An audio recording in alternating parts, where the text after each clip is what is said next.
Hello Aquarius, Sun, Moon, Rising, and Venus signs. Kamusta kayo?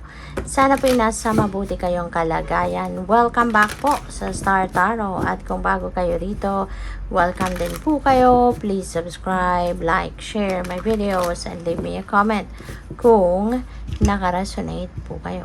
Thank you. So, first card, Flying Free. Ayan, napakaganda nito, Aquarius. Kasi, sabi dito, I unfurl my wings and fly. Wow. So, kumbaga ngayon, matapang ka. Nagiging matapang ka na sa ngayon na lumipad, no? To do whatever it is that you want to do. Ngayon, isa sa katuparan mo na. Gagawa ka na ng paraan na magawa kung ano man ang mga maaring pinapangarap mong gawin. Ngayon, handa ka na. You are ready to unfurl your wings and you're ready to fly and you're ready to soar high. Kasi dati siguro na paghihinaan ka ng loob. Maaring dati gusto mong lumipad pero ayaw mo namang ibukas yung wings mo. Kasi maaring because of fear. Because maaring wala kang tiwala sa sarili mo. Pero ngayon, things have changed. No? Ready ka na. Handa ka na, magbubukas na yung wings mo at handa ka nang lumipad. So, congrats. You have proceeding softly. Maaari, no, na-realize mo yan dahil you were able to do some kind of reflection, contemplation, nakapagmuni-muni ka, nakapag-isip-isip ka. No? Kaya siguro nagkaroon ka ng lakas na loob dahil siguro ngayon, 'di ba? Napakinggan mo yung inyong intuition, napakinggan mo yung guidance ng universe para sa iyo, napakinggan mo yung mensahe ng soul mo. 'Di ba? Kasi your soul knows as well what's best for you. Kaya maaaring sa pagninilay-nilay mo, nagkaroon ka na ng lakas ng loob, nagising na. Kumbaga, yung courage and inner strength mo. Kaya ito na, dilipad ka na. So, we also have communicating freely. Sabi dito, I communicate from the depths of my being, which is really good.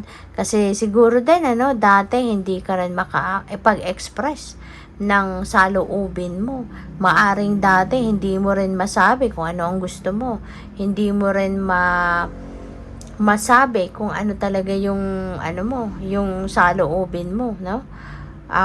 Maaring merong nagbabawal sa'yo, maaring natatakot ka, 'di ba?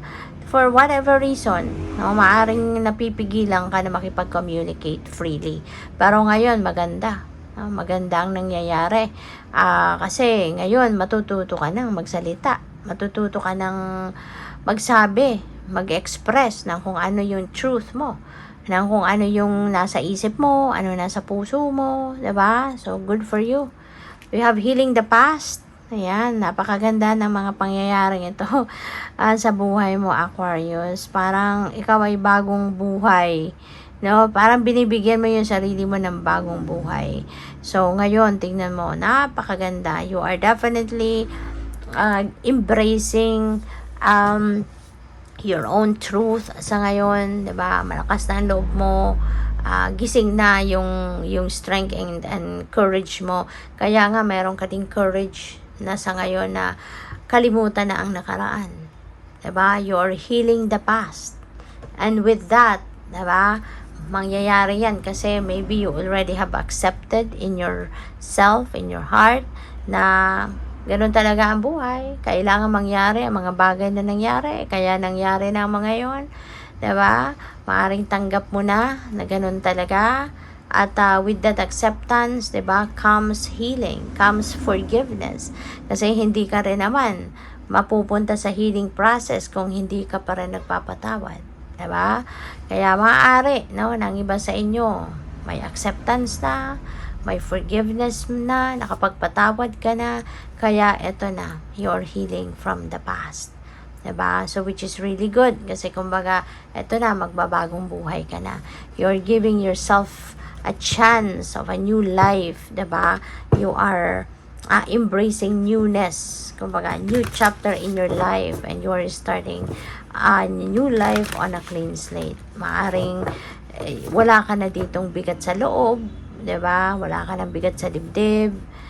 You have forgiven the person na nakapanakit ng inyong damdamin in the past, yung mga ganon. Wala ka nang bubog, kumbaga, sa puso.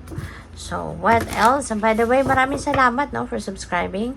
And if you haven't subscribed yet, subscribe na kayo. And also, maraming salamat din for not skipping the ads. Malaking bagay po yan sa akin. And also, please click the join button sa baba ng video kung gusto din po ninyo na mag-join kayo sa membership. Salamat. So, we have a personal issue reaches resolution. Okay? So, kung ano man ang mga problema ninyo sa sarili ninyo, ngayon, masusolusyonan mo na. Maaring yung ito, diba? Yung dati, hirap na hirap kang makipag-communicate, nahihirapan kang mag-express ng sarili mo. That's just one example, no? Na talaga ma-overcome mo na. That is a personal issue na maaring nahihirapan kang i-navigate, no? In the past, pero ngayon, diba? Malalagpasan mo na yan. Ngayon, you are going to communicate freely na. May lakas ng loob ka na magsalita. May lakas ng loob ka na mag-express ng nararamdaman mo. Diba? So, kaya itong personal issue na to reaches resolution. Napakaganda. Ito magbubukas sa'yo. No? Yung paglalakas ng loob mo na i-address kung ano man ang mga personal issues mo. Ito yung magbubukas ng isang napakamaliwanag na future para sa'yo. Okay? Kasi wala ka nang itatago, wala ka nang kinakatakutan sa sarili mo, malakas ang loob mo. So, good for you. Take time to breathe out. Okay? Panahon din para ikaw ay magpahinga talaga. Maaari, no, na yung pagpapahinga na to, gagawin mo, no? Kaya ka magkakaroon ng time para makapag-contemplate, makapag-muni-muni, makapag-nilay-nilay because you're taking a break. Diba? Maaaring you're taking a time out from the worldly things na pinagkakaabalahan mo. At alam mo, kailangan talaga, diba? Kailangan natin yan. Kailangan na at least, diba?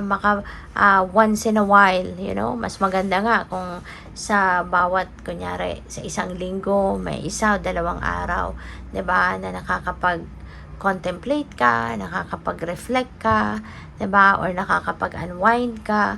Kasi kailangan natin, no, na mag-rejuvenate tayo. Kailangan natin na mag-unload tayo ng stress, ng pagod. Kailangan natin yon. Kasi if we are going to allow ourselves, diba, na mag-pile up tayo ng stress, ng sakit ng ulo, sakit ng katawan, diba, ay nako, mas lalo tayong mababurnout, diba? You will experience energy, kumbaga madidrain yung energy mo, diba? Kaya kailangan na paminsan-minsan we really need to take some time out, no? We really need to take a time out para na makapag-replenish, para na makapag-replenish at makapag-rejuvenate, no, at recharge.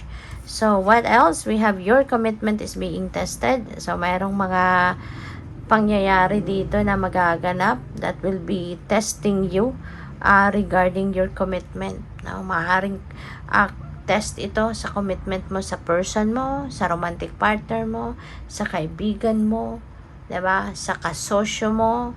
Pwedeng test ito sa commitment mo doon sa mga pangako mo sa sarili mo.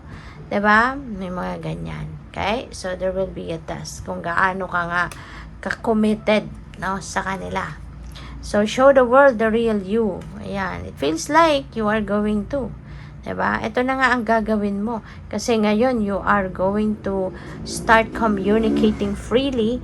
So, with that, no, maipapahayag mo na kung ano yung totoo mong nararamdaman. Maipapahayag mo na, mailalabas mo na kung anong laman ng isip mo, anong laman ng damdamin mo, yung ganon. Diba? So, from here on, talagang ikaw na to. Wala nang pretensions, diba? Wala nang sugar coating na kung ano man naman nararamdaman mo. You are definitely going to show the world for who you really are. Good luck. Thank you for watching. Love and light. Namaste.